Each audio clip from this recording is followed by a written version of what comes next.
Congress party మీద వ్యతిరేకత ఉన్నారో ఒకసారి మనం చూసే ప్రయత్నం అయితే చేద్దాం. తుమ్మల నారాజ్, సొంత సర్కార్పై మంత్రి అసంతృప్తి, సాగు పథకాల అమలుపై అసహనం, రైతు భరోసా ఆపివేతపై మండిపాటు, తన శాఖ పథకాలకు నిధులు ఇవ్వకపోవడంపై సీఎంని నిలదీత, ఇటీవలి సమీక్షలోనూ అసంతృప్తిని వెళ్లగక్కిన వ్యవసాయ శాఖ మంత్రి అంటూ కూడా చూస్తున్న పరిస్థితి కనబడుతుంది. సో మొత్తానికి వ్యవసాయ శాఖ మంత్రి తుమ్మల నాగేశ్వరరావు నారాజ్ అయ్యారా? సొంత సర్కారు పనితీరుపై అసంతృప్తిగా ఉన్నారా? రైతులతో ముడిపడిన తన శాఖకు సంబంధించిన పథకాల అమలు తీరుపై ఆగ్రహంగా ఉన్నారా అంటే అవుననే సమాధానం అయితే చాలా స్పష్టంగా వినబడుతుంది.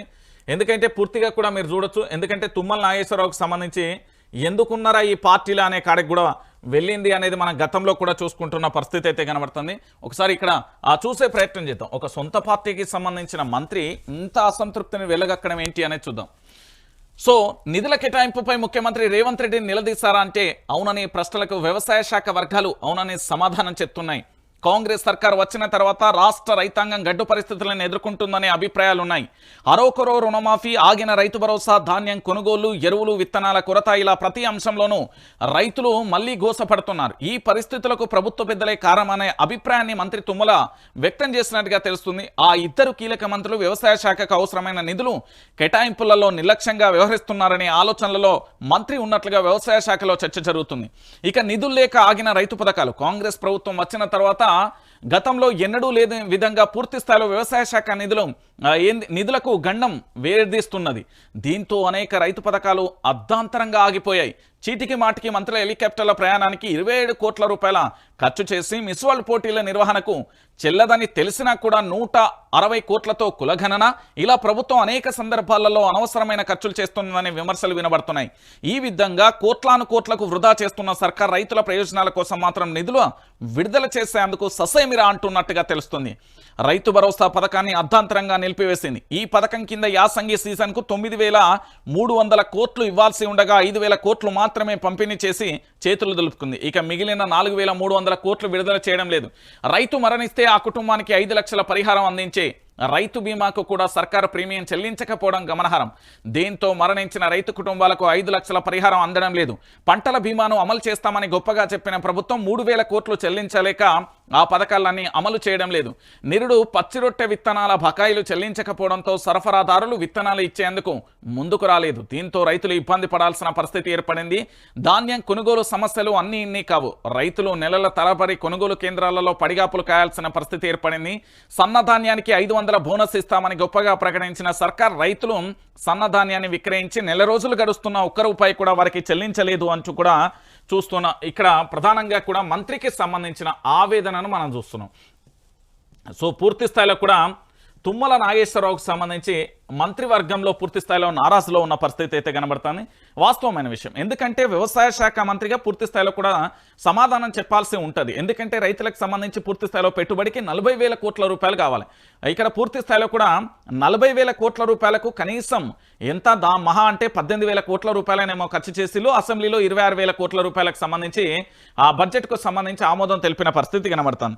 ఇక దాంతో పాటుగా మరొక చర్చనీయ అంశం ఏంటంటే రైతులకు రుణమాఫీ కాలే, రైతు భరోసా లేదు, రైతు బీమా లేదు, దాంతోపాటు విత్తన ఎరువులకు సంబంధించి కొరత, దాంతోపాటుగా ఇటు మరోవైపు కరెంటుకు సంబంధించిన కొరత, సకాలంలో ధాన్యం కొనుగోలు చేయలేక ప్రభుత్వానికి సంబంధించి రైతులు అరిగోస ఇబ్బంది పడుతున్న పరిస్థితి కనబడుతుంది.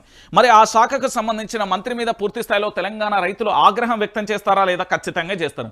సో ఉన్న మంచి పేరును కాస్త పోగొట్టుకోవడంలో మంత్రి తుమ్మల నాగేశ్వరరావుకు పెట్టింది చేయన్నట్టుగా అయిపోయింది. ఇప్పుడు అయిపోయింది. ఎందుకంటే తుమ్మల నాగేశ్వరరావుకు సంబంధించి పూర్తి స్థాయిలో కూడా ఆయన అసంతృప్తి ఉండుడేమో కానీ ఆయన మంత్రి పదవికే చేటచ్చిపోయింది. ఎలాగూ రైతులకు న్యాయం చేయలే, పోనీ ఆ మంత్రి పదవిలో కూర్చొని పూర్తి స్థాయిలో ఆయనకు సంబంధించి దాన్ని ఏమన్నా సెట్ చేసే ప్రయత్నం చేసిండా అంటే చేయలే. ఓ పక్కన మంత్రికి సంబంధించి డిప్యూటీ ఉప ముఖ్యమంత్రిగా ఉన్న మన ఉప ముఖ్యమంత్రి, ఆర్థిక శాఖ మంత్రి, పూర్తి స్థాయిలో ఆయనకు నిధుల కేటాయింపు ఇక్కడ వ్యవసాయ శాఖ కేటాయింపు లేదు. దాంతోపాటు ఖమ్మం జిల్లాకు సంబంధించి ఆ ముగ్గురే ఆధిపత్య ధోరణి. ఓ పక్కన తుమ్మల, మరో పక్కన పొంగులేటి, ఇంకో పక్కన మన డిప్యూటీ సీఎం బట్టి విక్రమార్క గారు. సో పూర్తి స్థాయిలో ఆ పంచాయతీ ఏ తారాస్థాయిలో జరుగుతుందో కూడా మనం చూస్తున్నాం. సో ఇలాంటి పరిస్థితులలో అనేక రకాలుగా కూడా మంత్రి పదవి వద్దురా నాయనా, నీ మంత్రి పదవికో దండం నీకో దండం అనే పరిస్థితులు కూడా చాలా సందర్భాలలో తుమ్మల నాగేశ్వరరావు వెళ్ళగక్కాను.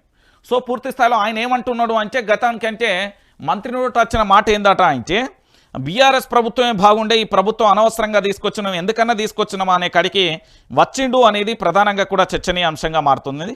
సో దీనికి సంబంధించి కూడా మనం చూసిన పరిస్థితి అయితే కనుక. సో ఫైనల్గా ఇక్కడ జరిగే చర్చ అంతా కూడా ఒకటే, ఏంటి అంటే మంత్రి పదవులతోని కాంగ్రెస్ పార్టీకి సంబంధించిన మంత్రులు సంతోషంగా ఉన్నారా అంటే లేరు.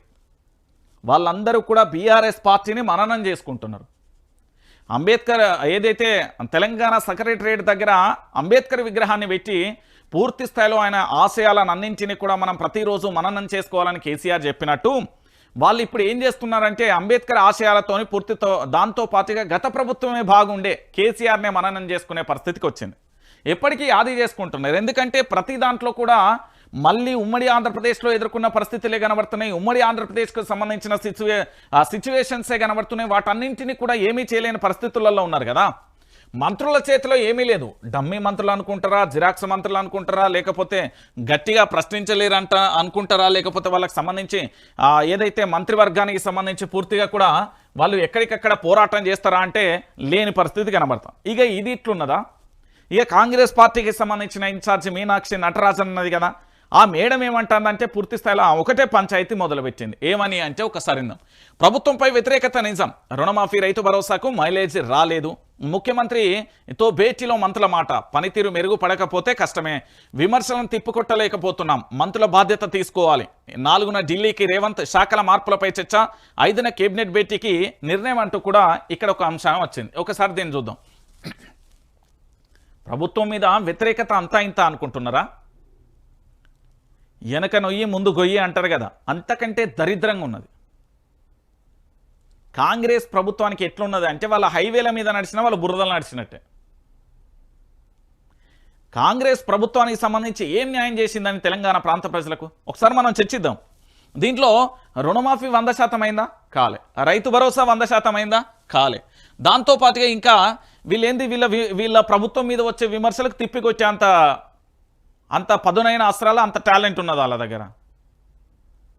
అంత కోడుగుడు మీద ఈకలు వీకే బ్యాచ్ని తీసుకొచ్చి అడగూక పెడతారు. ఏమవుతుంది వాళ్ళకు?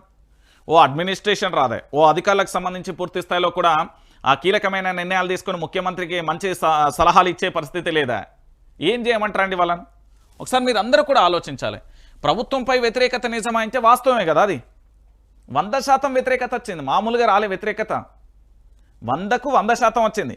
కాంగ్రెస్ ప్రభుత్వాన్ని ఇక జీవితంలో మరెన్నడూ భవిష్యత్తులో కూడా ఎవరు నమ్మే పరిస్థితులలో లేరు.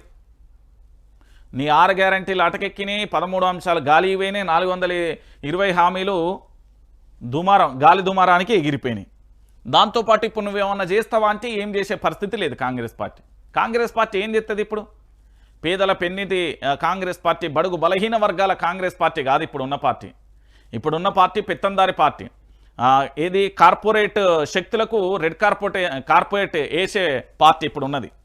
ప్రజల కోసమో లేకపోతే ఇక్కడ తెలంగాణ ప్రాంత బిడ్డల కోసమో లేకపోతే ఇక్కడి ప్రయోజనాల కోసమో ఇక్కడి అభివృద్ధి కోసమో కాంగ్రెస్ పార్టీ లేదు. కేవలం వ్యక్తిగత రాజకీయాలు, మంత్రి పదవుల కోసం, వాళ్ళ యొక్క ఆర్భాటాల కోసం మాత్రమే ఇక్కడ కాంగ్రెస్ పార్టీ ఉన్నది. అందుకే ప్రజలు పొట్టు తిడుతున్నారు. ఉత్తా తిడుతున్నారా? ఏం తిడతారు? వీళ్ళు శాఖల మార్పు. ఏం శాఖల మార్పులు చేస్తారా? ఉన్న శాఖనే చక్కగా చేస్తలేరు, వీళ్ళు ఇంకో శాఖ చక్కగా చేస్తారు. తెలంగాణలో మంత్రులు ఉన్నారు, వాళ్ళు పూర్తి స్థాయిలో పనిచేస్తారు. ఇగో మా తెలంగాణ ఇన్ఛార్జ్ మీనాక్షి నటరాజన్ మేడం ఏమంటారు,